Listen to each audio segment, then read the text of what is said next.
welcome to my channel.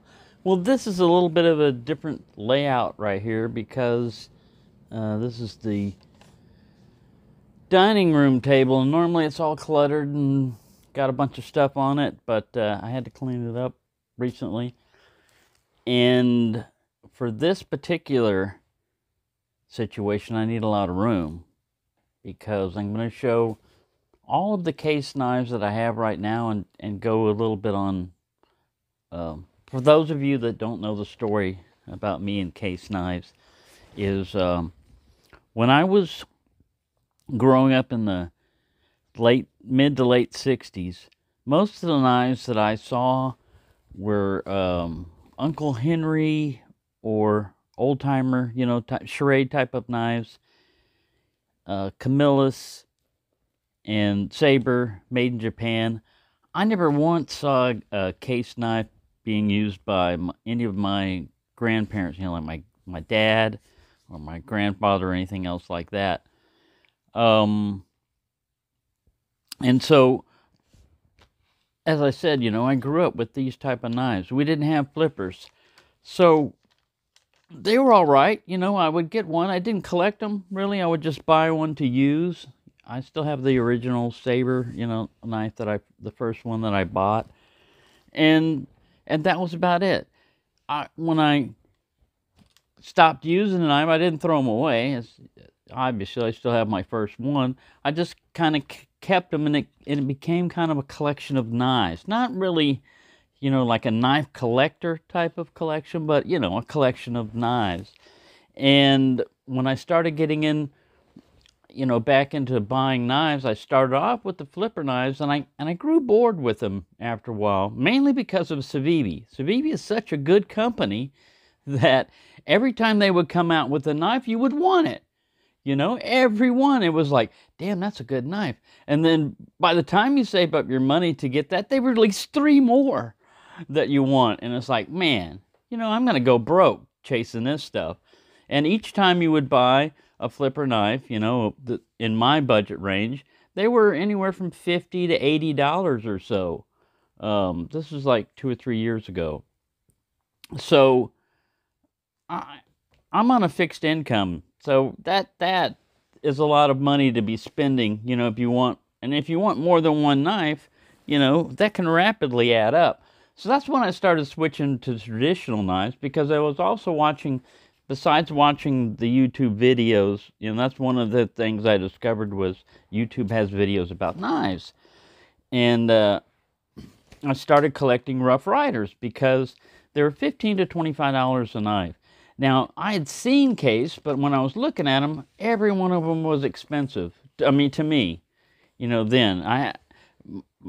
I had approached it as, when I started out buying flipper knives, it was Gonzos, and those were like $20 to $30 at most for each knife. And you could get a very good functional knife for that. And that's pretty much the range I was going, and I started working my way up, and finally got Spyderco and stuff like that. But case, again, I had been avoiding case because of the expense, per each knife, the expense of them. Well, when I bought a GEC, I realized that case isn't that expensive compared to what you can pay for knives and stuff. And I decided, you know what? I'm gonna go ahead and get a case knife. I'm gonna pull them all out here. This is the first case knife that I bought. Right here is this one. It's a Trapper, and but it's got a Wharncliffe. Sorry, I'm bumping this on. This is that bouncy thing. I'm just putting all these on display here. This is where I keep them. But once I got it, and what had made me leery, besides getting a case knife, is quite a few different reviews of people talking bad about them on Fit and Finish and all kinds of issues like that. And you've got to think about it. I talk to Gizmo, on email a lot and stuff, and he likes to collect case knives and stuff like that. And he brought up a few good points. And one of them is like their warranty. You know, like I said, I'm not affiliated with Case Knife. I'm not getting anything for this. It's just my opinion on Case Knives and everything. But this is my first one that I got. When I got this, the fit and finish was fine for me. I don't know. We're not going to go super, zooming on this, but the fit and finish is fine. And the blade, my only, it is a worn clip, but to me it looks more like a sheep's foot on this one. They can do better. They can do better worn clip shapes, but, technically this is a worn clip. It's a saw cut, but it's pretty smooth. You can only see it in the reflection of the light. But I have no complaints, about this is a copperhead, like one of the Vault releases. One of the first, where I first started discovering. Here's another very good thing about Case Knives.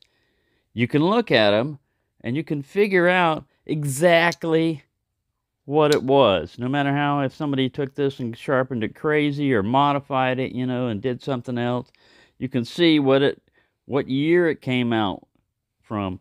On Rough Rider, until recently, you just had to guess what year they came out unless you experienced it, and you were following them at the time. But other than that, there wasn't really much of a way to track them. Now we got a little bit, better way of tracking them and figuring out what year they came out. But still, that was only because somebody compiled it by themselves. I physically asked during a live stream, I posted a question to Andy Armstrong when he was there. I said, do y'all have any inventory records, like what year Rough Rider and models and everything they came out? And they said, no, we don't have one of those. I'm like, man, that is ridiculous. You're a company producing these knives and you're shipping them out and you don't have records of when the stuff came. I find that hard to believe.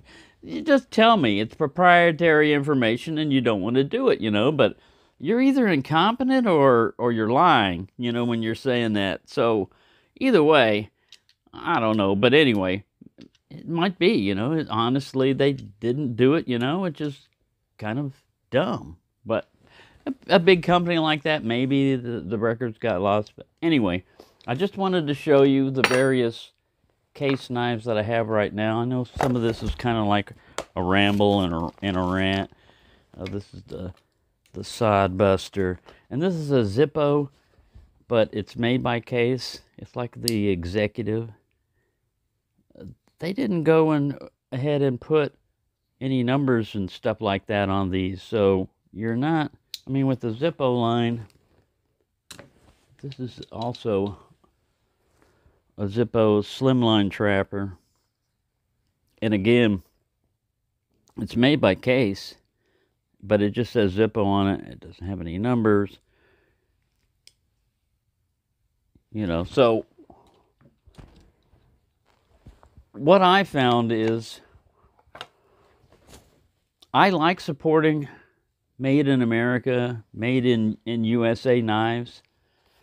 And if it costs a little bit more to get it, then what I was trying to do is get one of each pattern that they made, so I still have a few more, like I still have a few more, like a Seahorse, Whittler, and stuff like that. A few more that Case makes to get. But I've also found that I really like some of their different handle materials.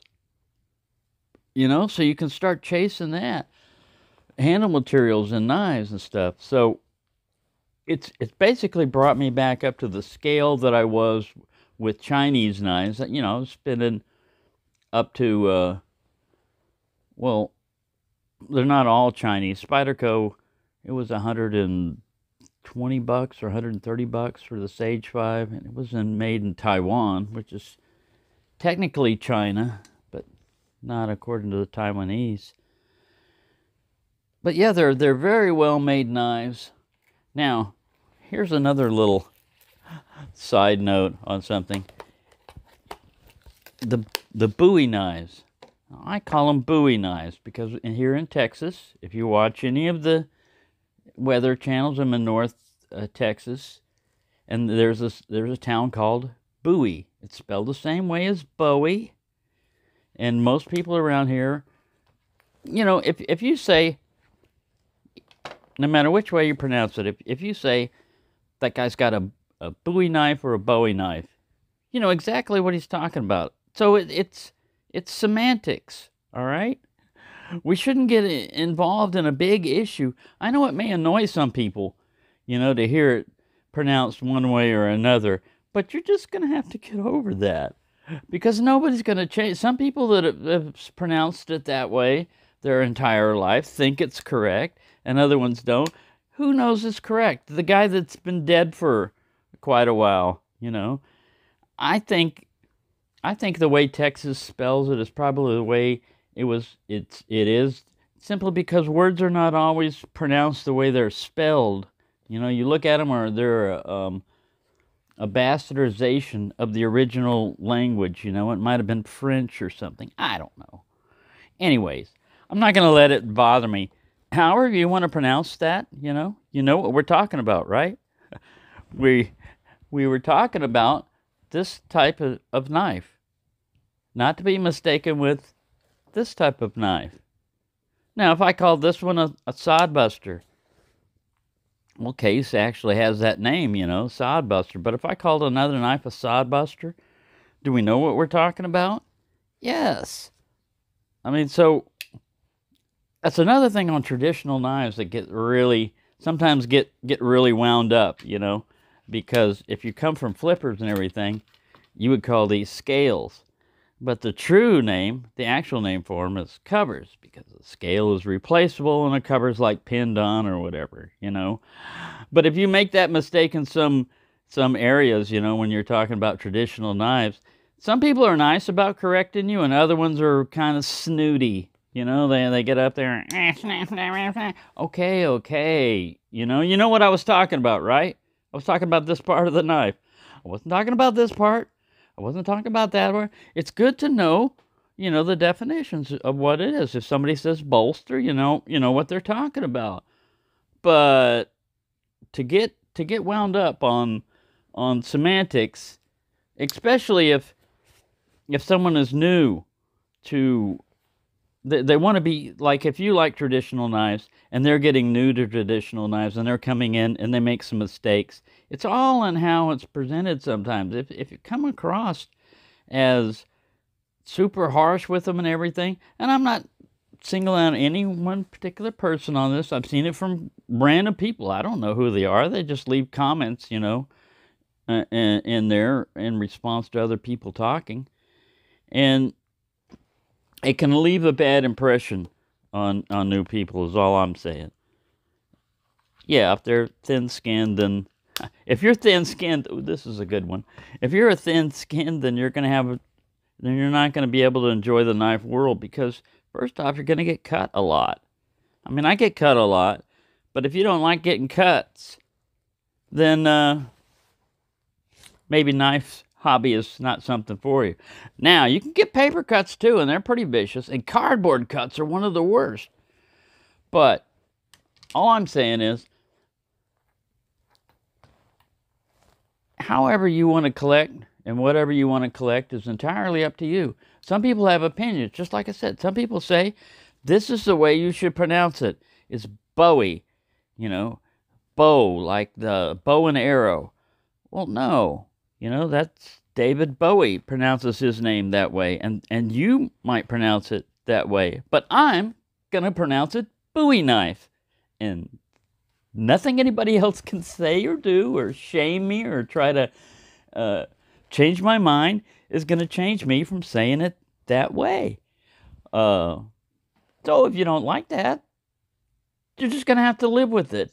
You're just going to have to mark that down as one area where you didn't have success in changing someone over to your way of thinking.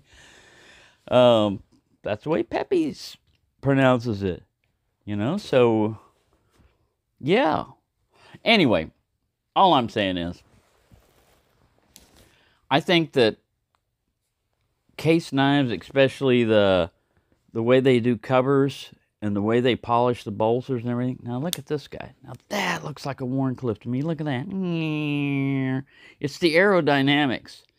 Also, I was using the little slimline trapper to do some carving, and man, it was very nice having.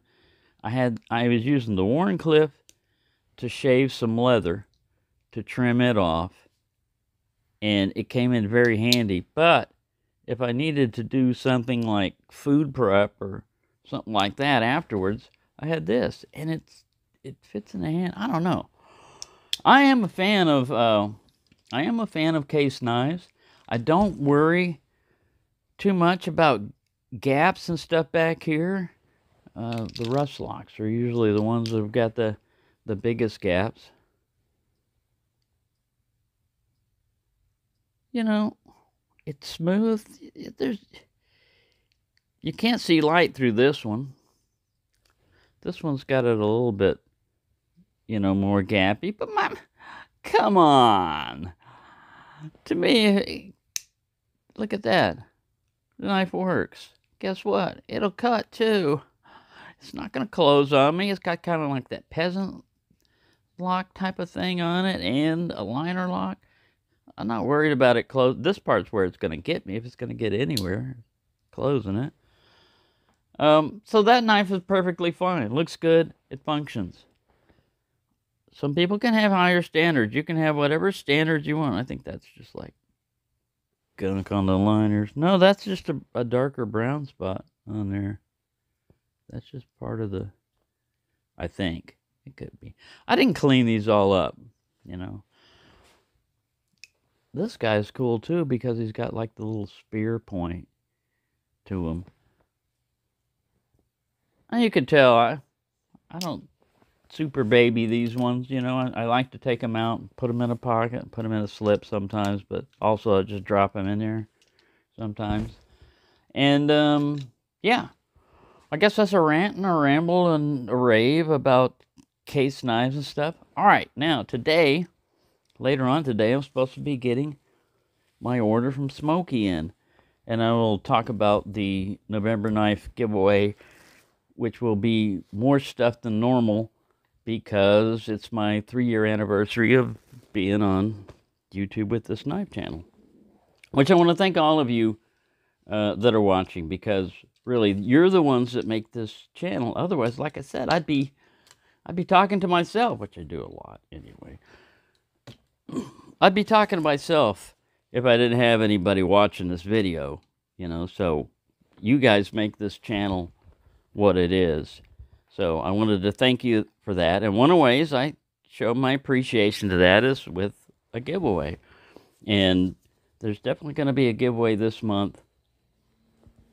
And just keep your eyes open for that. So thank you for watching, and have a good day.